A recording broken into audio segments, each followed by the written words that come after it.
Olá, eu sou Sidney Gomes e este é o Sem Protocolo, nosso bate-papo direto, sem complicações, sobre tudo aquilo que importa aqui no Parlamento Mineiro. E hoje eu vou conversar com a deputada Lohana, do PV, que ela está no primeiro mandato aqui na Assembleia, mas já chegou com bagagem, né, deputada? Tudo bem? Sidney, muito feliz de estar aqui no Sem Protocolo. Pois é, cheguei depois de um mandato de vereadora numa das maiores cidades de Minas, que é Divinópolis, e estou muito orgulhosa de ter a oportunidade de ocupar uma cadeira aqui na Assembleia. Deputada, foi a vereadora mais votada, mais jovem lá de Divinópolis? Isso, com 24 anos eu fui eleita com 5.462 votos à época. E como foi isso?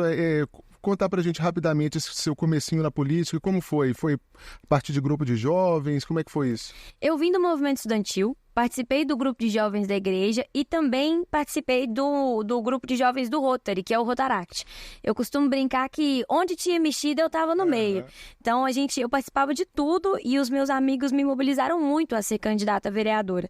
A coisa da liderança sentada um pouco em mim foi depois, especialmente, da PEC do teto de gastos em 2016, quando eu estava ajudando a mobilizar e liderar o processo de ocupação da Universidade Federal de São João del Rei, que aconteceu em quase todas as universidades, e a gente mobilizou também os alunos das escolas estaduais. Então, Isso, 2016. Isso, a gente ganhou o território, foi muito legal. Depois eu faço o intercâmbio na Bélgica e quando eu volto com todos os meus amigos falando, beleza, vai ser candidata. Tive muita dúvida. Mas não tinha nem pensado sobre isso? Eu sempre gostei muito de política, eu gosto muito de política desde criança. E na minha família não tinha motivo, porque ninguém na minha família é envolvido com política. Mas eu lembro também que a minha família nunca me tolheu. Então, bom, é o interesse dela, eu li, aí eu pedia para assinar revista, pedia para assinar jornal, assistia programa de notícia ao vivo, ninguém da família assistia e eu, criança, adolescente, assistia. E aí os meus amigos me mobilizaram, eu tive muita dúvida. Quando eu me formei na universidade, eu cheguei a prestar o mestrado, passei em primeiro lugar no mestrado em Ciências da Saúde na UFSJ e foi muita dúvida se eu ia fazer mestrado ou se eu ia candidatar a vereadora. Nós estamos aqui, então você já sabe o caminho que eu tomei. Escolheu a política. E numa cidade igual Divinópolis, deputada, eu falo isso porque eu sou do interior também, e rivalidades à parte, é uma cidade que tem senador, tem deputados estaduais, deputado federal. Isso é muito importante para a cidade, facilita muito as coisas lá, porque uma cidade que não tem representação, a coisa complica um pouco, né? Eu tenho brincado que Divinópolis tem que se tornar Suíça. É isso que a gente está aguardando, porque com esse monte de gente ocupando cargo público relevante, com o compromisso com a cidade, que eu acredito que em ideologias diferentes todos temos, a gente precisa ver transformações de muito impacto na cidade e na região, porque a região depende muito de Divinópolis também, especialmente quando a gente fala na parte da saúde. Quase todo o atendimento na atenção terciária da região acontece por lá, então a gente tem a obrigação de melhorar mesmo a vida das pessoas. E a senhora vê que... Posso te chamar de você, né? Pode. Tá bom. Pode. E você vê esse tipo de melhora, assim, com essa representação que tem lá, com esses tantos parlamentares que são da cidade, ou ainda não dá pra... Eu entendo que, assim, eu posso falar pelo nosso mandato, porque eu sou muito crítica aos outros mandatos colocados, mas pelo nosso mandato a gente tem feito discussões muito importantes. Em Divinópolis, enquanto eu era vereadora, por exemplo, a gente conseguiu barrar a municipalização. Eu era presidenta da Comissão de Educação da Câmara Municipal e, na época, a gente até convidou a deputada Beatriz, o que para mim foi muito legal, porque eu era muito fã dela enquanto eu era vereadora e ela foi à Câmara. Foi. E deu toda a atenção para os professores, para todo mundo. A audiência foi super longa. E a gente conseguiu mostrar para o prefeito, e aí, por bem ou por mal, ele voltou atrás na decisão de municipalizar, que era uma coisa que ele ia fazer por uma aliança política com o governador, e a gente mostrou que seria ruim. Então, eu acho que esse foi um avanço importante. A gente também conseguiu avanços importantes na área das mães que têm filhos com deficiência. A gente identificou que a cidade tinha quase 500 crianças com deficiência, mas a rede municipal tinha 100 e poucos professores de apoio. Então tinha um trem errado. Sim. Denunciamos ao MP e o MP foi super parceiro. Basicamente disse que a prefeitura tinha que contratar professor e a prefeitura acabou contratando 250 professores, atendendo muito melhor essas crianças, mas ainda está abaixo. Então o que eu entendo o nosso mandato tem feito discussões importantes e nós estamos entregando resultados para a população. Em relação aos outros mandatos, eu vejo um pouco de populismo, uma discussão que está um pouco abaixo do nível da cidade. Então, por exemplo, a pessoa fazer uma crítica ao DPVAT. Só quem tem uma pessoa, acho que assim, primeiro quem vem de família pobre e já sofreu, alguém da família sofreu um acidente de trânsito, sabe a importância do DPVAT. Dizer que paga DPVAT quem quer, então beleza. Então se quem não paga o DPVAT atropelar alguém, o que vai ser da pessoa que foi atropelada? Então eu acho que eu sou sempre a primeira a dizer que a gente tem que cobrar mais eficiência na gestão do recurso público, que não é mais imposto que vai resolver as coisas, que não é mais taxa que vai resolver as coisas, é muito remédio desperdiçado, data de validade perdida, muita coisa para melhorar. Mas a gente não pode seguir por essa caminhada populista sem entregar, de fato, política pública de resultado para as pessoas. Então, na análise que eu faço, o nosso mandato está entregando. Deputada, a senhora, você foi uma das parlamentares mais jovens a chegar aqui na Assembleia, né, nessa legislatura, e também, historicamente, aqui na Assembleia, nessa legislatura agora, nós temos deputadas muito jovens. E veio com todo esse gás da juventude, assim. E uma questão que a gente vê muito aqui na Assembleia agora é essa discussão da bancada feminina. Nós temos 15 parlamentares, é o maior número que já houve de mulheres aqui na Assembleia, no mesmo mandato, na mesma legislatura, e veio com uma pegada feminista, muitas delas, né? A senhora, você se considera feminista? Só para fazer um comentário entre esse senhor e você, você sabe que a forma de me chamar é uma polêmica à parte, né? Porque o nome ninguém acerta também, Eu né? sou Lohana com H e 2 N's. E aí, assim, eu sou chamada de Lohana, Lohane, Lorena, Luana, Larissa. Hoje comentei em off com vocês que eu fui chamada de Rosana. Então, o senhor ou Mas você... não é um nome tão difícil assim, né? Eu falo, qual que é a dificuldade? Lohane é mais difícil que Lohana. Eu acho que é mais difícil de escrever do que de falar. Muito mais. H e 2 N's é punch. Sim. Mas pra falar não. fácil. Até seus pares, às vezes, escorregam aí, né? Mas tudo bem. Eu tô acostumada. Eu brinco que pode me chamar do que quiser. Se na época da eleição eu souber meu número pra digitar na urna, e graças a Deus também que a urna não é digitar o nome.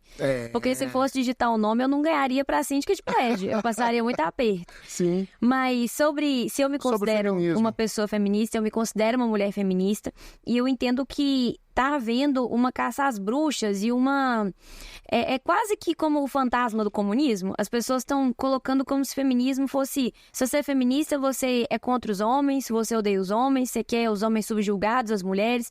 E tem uma frase de uma feminista, autora da Primeira Onda, que eu amo de paixão, que é a Mary Wollstonecraft, que ela fala que ela não deseja que as mulheres tenham poder sobre os homens, mas que as mulheres tenham poder sobre si mesmas.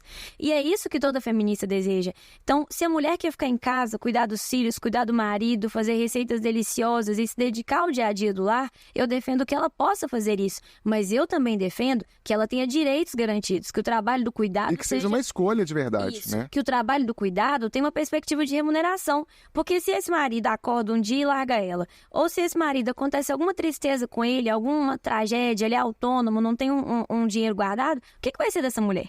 Então eu defendo que se ela quer esse caminho, que ela possa seguir esse caminho. Agora, se ela quer ser uma delegada poderosa, brava, que vai resolver crimes e que vai trabalhar em áreas super difíceis, entendidas como masculinas, se ela quer ser uma médica cirurgiã, se ela quer ser uma personal trainer, que ela possa também. Então eu sou feminista e eu acho que qualquer pessoa que lê sobre o feminismo e que não se prende à frase de lacração de red pill na internet também é feminista. E é interessante você falar isso desse estigma que a palavra feminismo ganhou. Muitas mulheres até empoderadas e tudo recusam esse rótulo. Não sou feminista, né?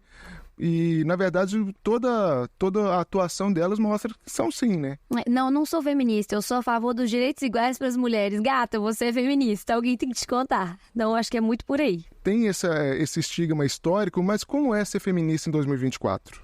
Bom, a gente avançou muito, né? A gente percebe que a gente avançou muito em muitas coisas e eu percebo que isso está sendo traduzido em números. Por exemplo, o acesso ao ensino superior. Hoje as mulheres são mais da metade. Em alguns cursos a gente chega a quase 60% das cadeiras do ensino superior. É muito interessante quando a gente olha as fotos dos cursos de medicina hoje, Sidney, é totalmente diferente das fotos dos cursos de medicina há 15 anos atrás. Não precisa voltar muito tempo, não.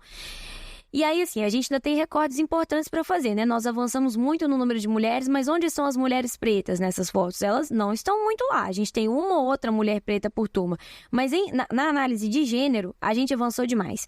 Então, eu percebo que, e eu dei o exemplo de medicina, porque é um curso com status, com poder, com privilégio, que muda a vida econômica da pessoa que faz, se ela veio de uma camada mais baixa da sociedade, que mantém a vida dela muito boa se ela veio de uma camada mais alta.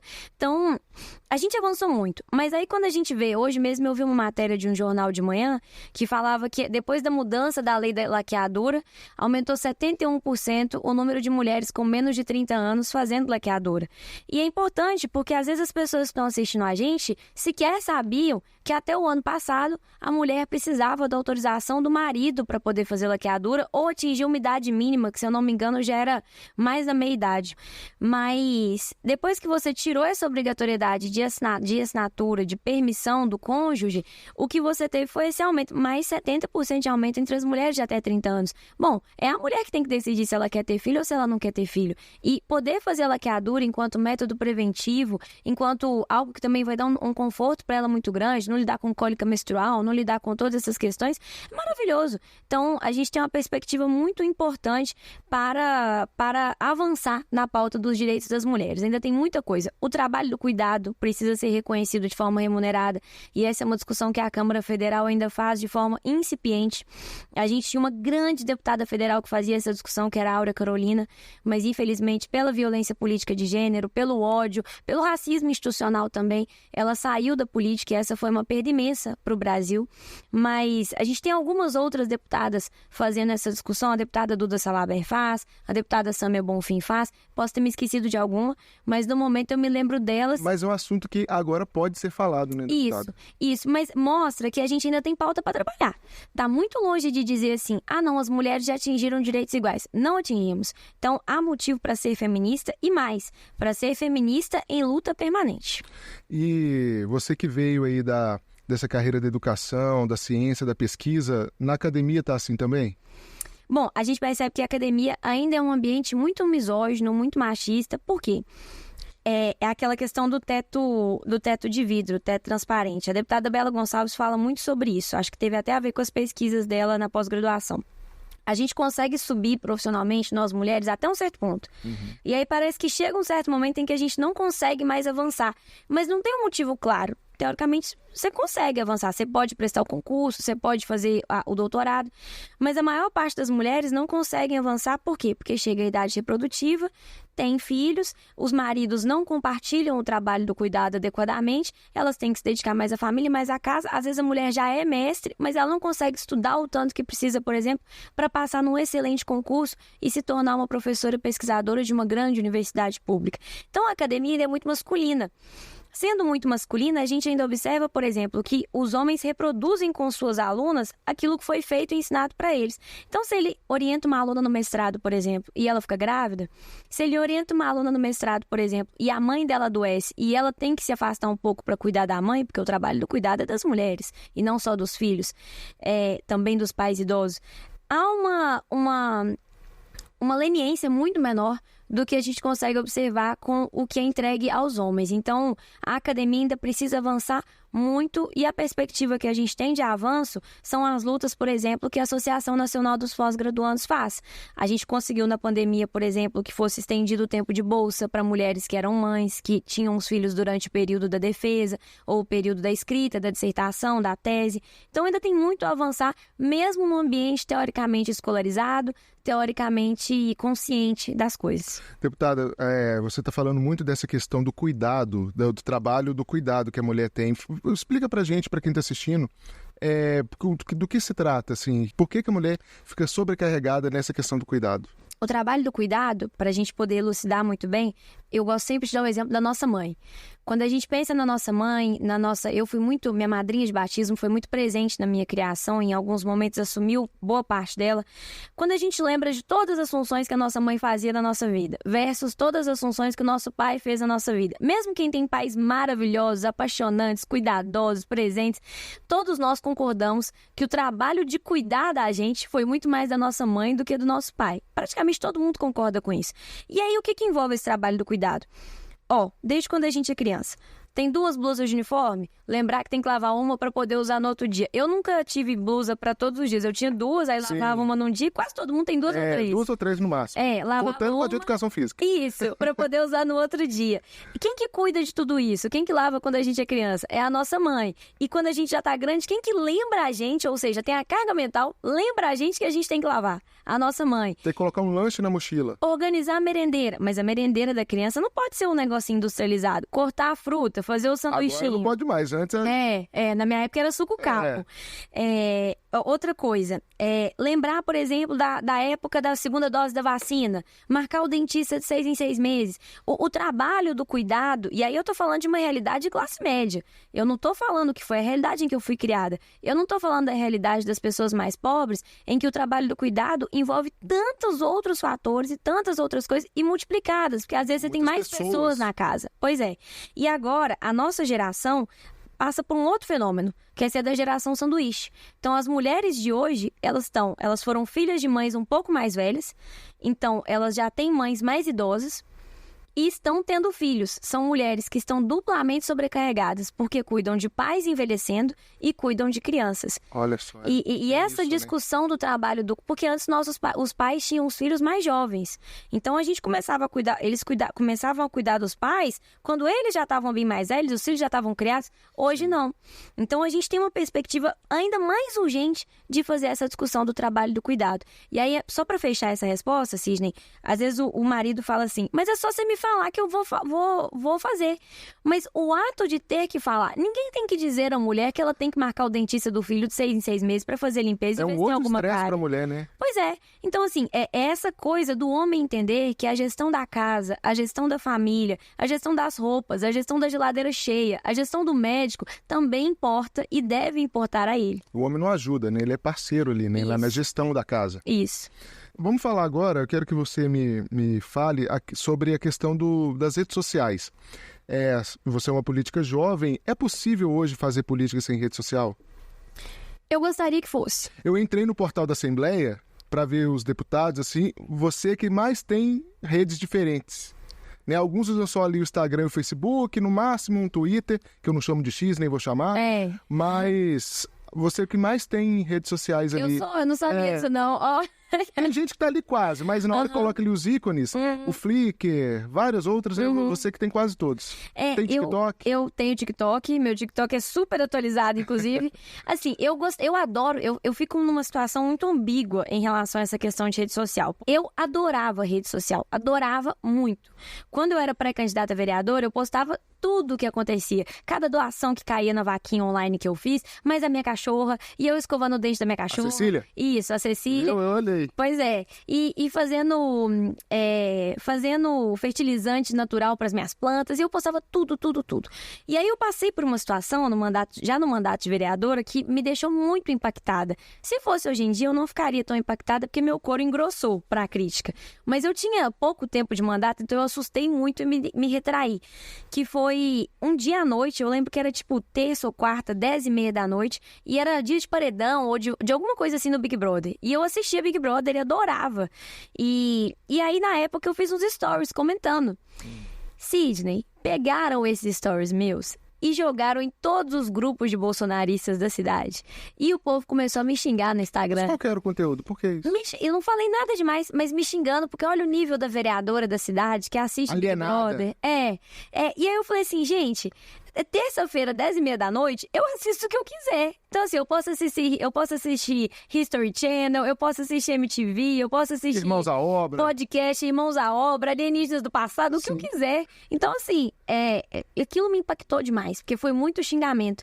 E aí eu dei uma diminuída considerável do tanto da minha vida pessoal que eu colocava nas redes. Porque tudo que eu falo hoje tem um impacto 200 vezes maior. Às vezes eu faço uma brincadeira que eu nunca imaginar que alguém acha ruim, e a pessoa acha ruim e leva para outro lado. Então, eu acho que a gente precisa muito das redes sociais para fazer política. Eu tenho uma missão enquanto mandato, desde vereadora, de pegar as discussões difíceis e tentar usar as redes sociais para levá-la para as pessoas entenderem, mas não é pro servidor público só entender, não. O servidor público sempre acompanhou pauta de assembleia, de câmara. É para a dona que vende bolo de pote no ponto de ônibus. É o que nós estamos fazendo aqui também. Ela é a minha explicando pessoa. Pro cidadão. Isso. Eu sempre penso, a dona que vende bolo de pote no ponto de ônibus vai assistir esse vídeo e vai entender? Eu preciso que ela entenda. Senão meu mandato e minha comunicação não tá certa, não tá eficiente. E eu acho isso muito importante, mas eu gostaria muito que a política saísse um pouco de... que o foco político deixasse de ser apenas ter like em rede social. Não é possível que a gente vai usar a tribuna com o único fim de fazer um corte para jogar no Instagram. Se você está numa discussão muito massa, muito intensa, inclusive trocando farpas com outros parlamentares, porque às vezes isso faz parte, desde que seja respeitoso e ninguém agrida ninguém pessoalmente, Sim. Se for para bater no projeto e defender projeto, a gente está aqui para isso também. E isso dá um corte massa, põe o corte massa lá. Mas como que a gente consegue fazer com que a rede social ela seja um lugar para a gente contar tudo de importante e especial que acontece no parlamento, mas não pautar o parlamento pela rede social? Eu acho que vai por aí. E eu não tenho posição sobre isso. É uma coisa ambígua mesmo o que eu sinto. Nós já tivemos uma presidenta mulher, Dilma Rousseff. Hoje nós temos 2 governadoras só em atividade no Brasil. Em Pernambuco, a Raquel Lira e a Fátima Bezerra no Rio Grande do Norte. Prefeitas, 12%, nem 12% das prefeituras são ocupadas por mulheres, mas já é um número maior, mais substancial. Por que é tão difícil a mulher chegar na política? A gente nisso já começa a falar da questão da violência política? São tantas questões, Sidney. Eu entendo que a mulher na política ela sofre de diversas formas, né? É hostil? É muito hostil, é um ambiente muito hostil. Então, assim, eu lembro, por exemplo, de chegar enquanto pré-candidata vereadora numa reunião com outros pré-candidatos e um candidato pegar e falar assim, nossa, mas como é que vai ser se a Lohana ganhar? Imagina a Lohana de TPM lá na Câmara, o tanto que ela é brava, normal. É nesse nível. Aí eu peguei e falei, só não me irritar. Falei assim, não, e outra coisa... Outra coisa também que eu acho que é importante a gente falar é que eu falei pra ele, eu nunca vi mulher cometer crime porque tá de TPM, eu nunca vi mulher ser ineficiente em obra porque tá de TPM, mas homem fazendo tudo isso sem nem ter TPM pra justificar, eu já vi. Então talvez eu tinha que preocupar em ganhar a eleição e não comigo. Mas aí todo mundo falou que eu tinha sido muito dura com ele, porque é isso também. Qualquer coisa que a mulher fala, a mulher é muito dura. Eu tive um episódio com uma grande figura da política de Minas Gerais, que essa pessoa, a gente tinha uma reunião que tinha 1h30 de teto de duração. E era uma mesa cheia de pessoas. E essa pessoa estava falando muito, estava 40 minutos falando muito. E é um homem. E todo mundo queria falar, e estava todo mundo desesperado para falar. Aí eu falei com ele, fulano, o senhor pode concluir, por favor, para que a gente possa ouvir mais pessoas? Ele fechou a boca, fez uma cara horrorosa, e depois eu passei meses ouvindo das pessoas que ele disse que eu mandei ele calar a boca e que eu fui super grossa com ele. Ele estava 40 minutos falando. Homens interrompem mulheres todos os dias e a gente não surta por causa disso. Inclusive, a gente está começando a se posicionar agora. Tem um termo para isso, inclusive. Mansplaining. Né? Interrupting. Isso. Então, é um negócio muito doido. São violências simbólicas, mas as violências práticas também, né? A deputada Isa Pena, que foi assediada sexualmente num ambiente todo filmado. Em São Paulo. Isso.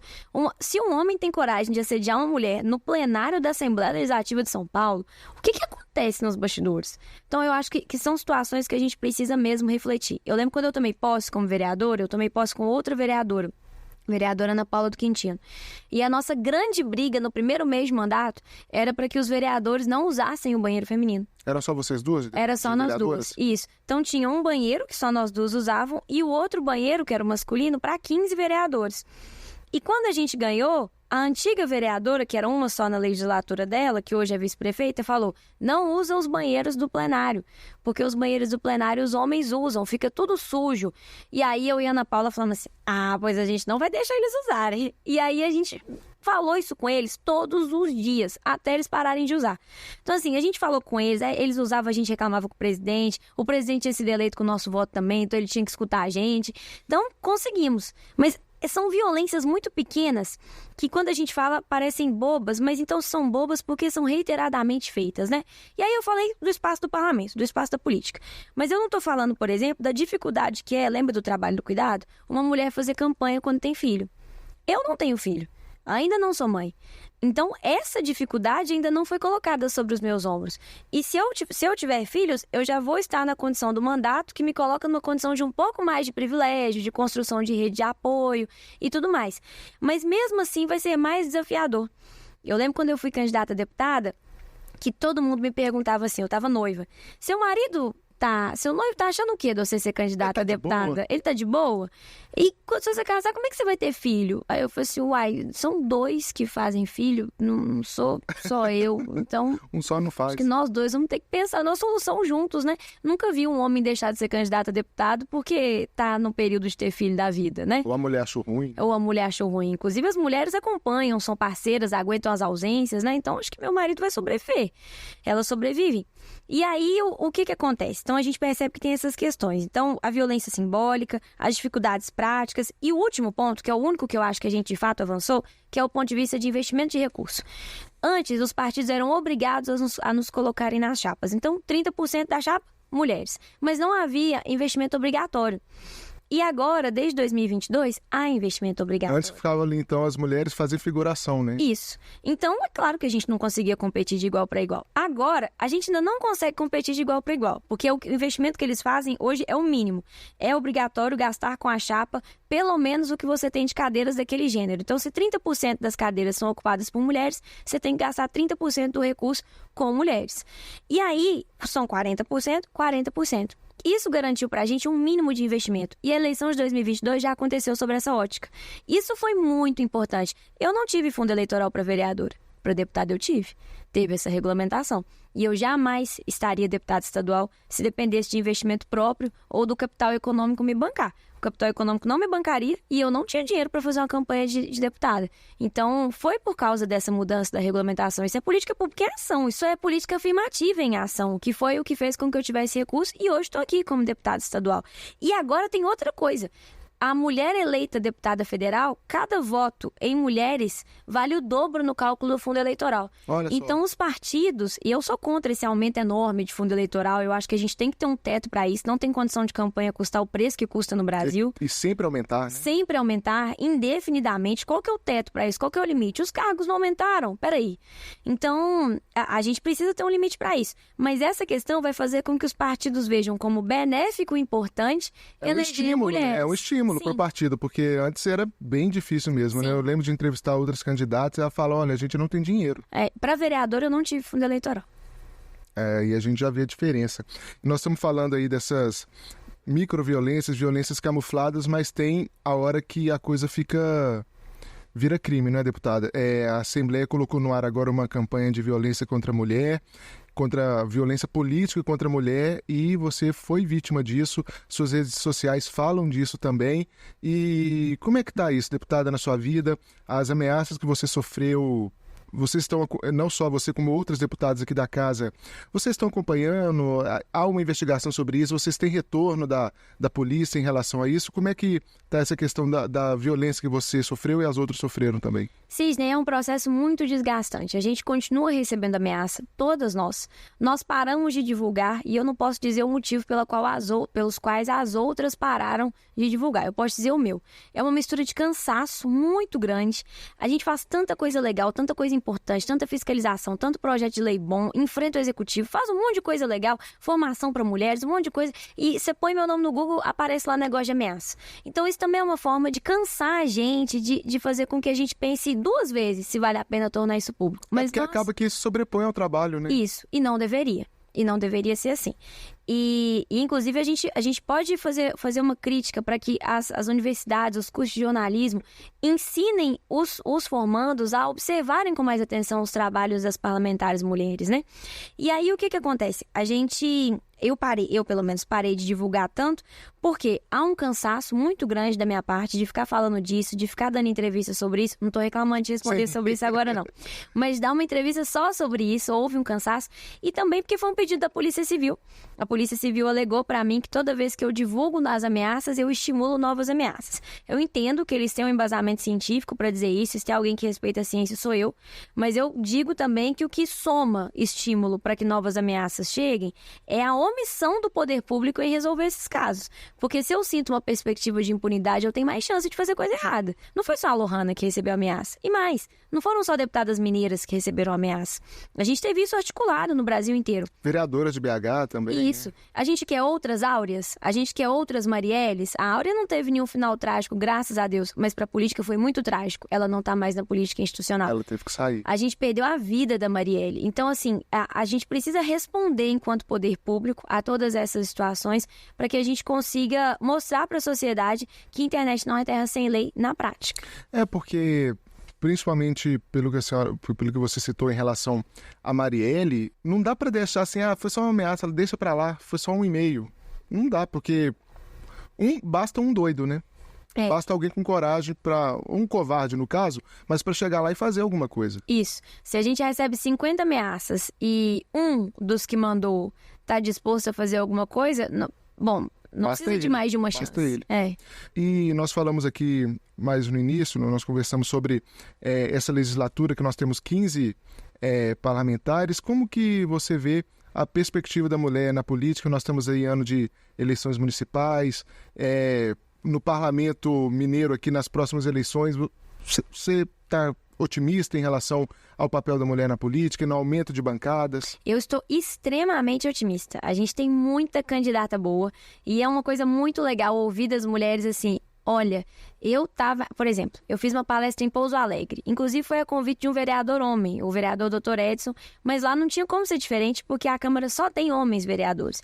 Mas ele é um homem que tem 2 assessoras mulheres, feministas, de luta, e elas falaram de mim para ele conheceu meu trabalho pela internet, me contactou e me chamou. E aí era um seminário sobre mulheres na política, aí eu palestrei, e aí no final foi uma fila de mulher falando assim, olha, eu tava em dúvida sobre ser candidata, agora depois de te ouvir, eu vou filiar, tava no período da janela ainda, eu vou filiar, pode deixar que você vai me ter candidata aqui e tal, não sei o quê. E isso foi só uma vez, mas são várias que isso acontece. E a gente está plantando e fomentando candidaturas viáveis de mulheres nas pequenas cidades, nas cidades tidas tradicionalmente como conservadoras, como se essa fosse uma verdade absoluta e imutável, e eu não acredito nisso. Então eu estou muito otimista com a nossa ampliação das mulheres nas câmaras municipais, muito especialmente. O executivo segue um desafio, muito sinceramente. O executivo segue um desafio, eu percebo que a mulher sempre é considerada boa para ser vice, então aquela mulher espetacular. Eu tenho um caso no Vale do Aço, não vou trazer a cidade, que a minha candidata é maravilhosa, ela é uma potência, está bem pontuada na pesquisa, mas todos os homens da cidade a assediam para que ela seja vice. E ela é a melhor vice da cidade, considerada a vice que vai virar o jogo, o que vai levar a vitória. Mas por que ela não pode ser a candidata, então? Que eles sejam vice dela, que eles comecem a brigar para ver quem que vai ser o vice dessa grande candidata, dessa grande pré-candidata. Que coisa louca isso. Né? E a gente percebe esse tipo de coisa, mas a gente bancou, brigamos, somos até o final, e ela está como pré-candidata, só não vai ser candidata se não quiser. Então eu estou muito otimista, porque a transformação do poder legislativo estadual, federal e das esferas maiores do executivo, e eu não estou falando só de governo, eu estou falando de ocupação de secretarias e tudo mais, acontece, essas lideranças são plantadas no legislativo municipal e no executivo municipal, especialmente das grandes cidades. Então eleger mulheres, e cidades de médio porte como Divinópolis também, então eleger mulheres esse ano é fundamental para que 2026 dê mais esperança para a gente. Nós conversamos aqui sobre o seu trabalho como vereador e agora como deputado estadual. Como é que foi essa passagem, essa diferença de estrutura de trabalho? Como é que foi, você sentiu essa chegada aqui na Assembleia? Bom, quando eu tomei posse como vereadora, eu vou te dar um exemplo muito vai parecer banal, vai parecer fútil, mas eu acho que as mulheres especialmente vão me entender muito bem.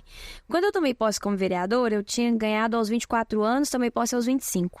E aí eu lembro que todo mundo falava de mim, menina. Pô, 25 anos você não é menina mais, né? Mas enfim, e aí falavam isso de mim. E eu com a feição muito jovem ainda, eu lembro que na hora de escolher minha roupa, eu fui ver as fotos históricas das posses das câmaras. Divinópolis só teve 5 vereadoras antes de mim. E aí eu nunca teve presidenta. E aí eu fui olhando, todas tomaram posse de vestido. Eu falei assim, eu vou tomar posse de terninho.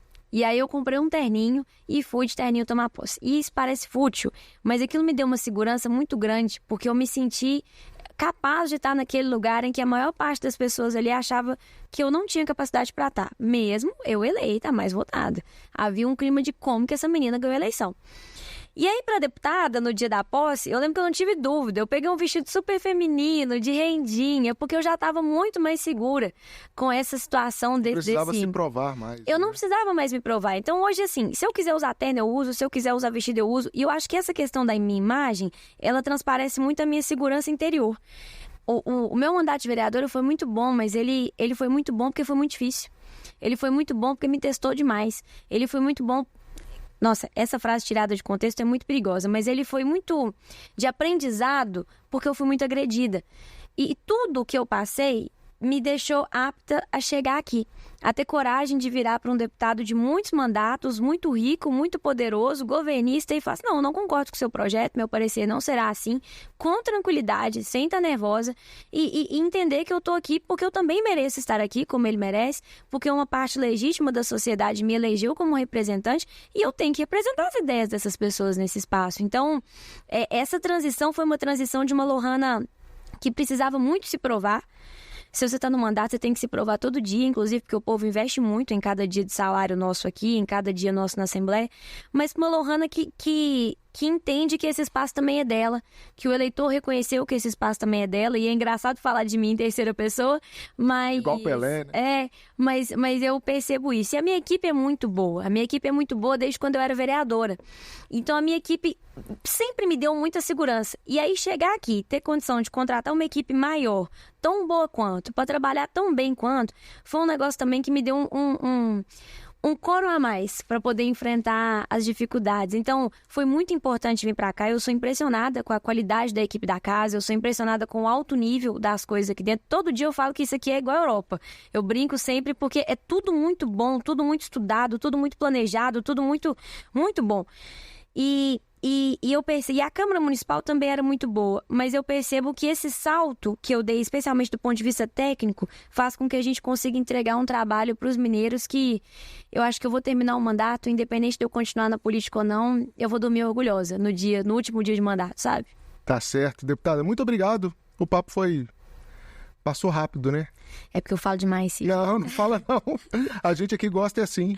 Porque... Sim, obrigada. Obrigado por estar aqui com a gente, tirar um tempinho. Eu vi que antes daqui estava lá na audiência pública. Isso. A agenda não para, né? Não para, graças a Deus, mas eu tô muito feliz de ter participado, de estar aqui no Sem Protocolo, muito feliz com a Assembleia, com a TV Assembleia, dando esses novos passos, se aproximando da comunicação de redes, porque é isso, eu acho que a gente tem que pensar como que a dona Joana, que vende bolo de pote no ponto de ônibus, tá entendendo o que a gente tá fazendo aqui. E um programa como esse, vocês dão mais um salto para que ela entenda todas as discussões que acontecem aqui, que ela banca, que interessam a ela, então que legal, parabéns. Então, é para a dona Joana, que pode acompanhar o nosso programa pela TV Assembleia, o videocast no YouTube, em forma de podcast no Spotify, no Deezer, no agregador preferido, não tem motivo para ficar de fora. Então, muito obrigado, eu sou Sidney Gomes, a direção é de Adriana Renan, produção Tatiane Fontes, o áudio é de Ricardo Amaral, edição Vitor Caldas e Rodes Valadão. Até mais, até o próximo.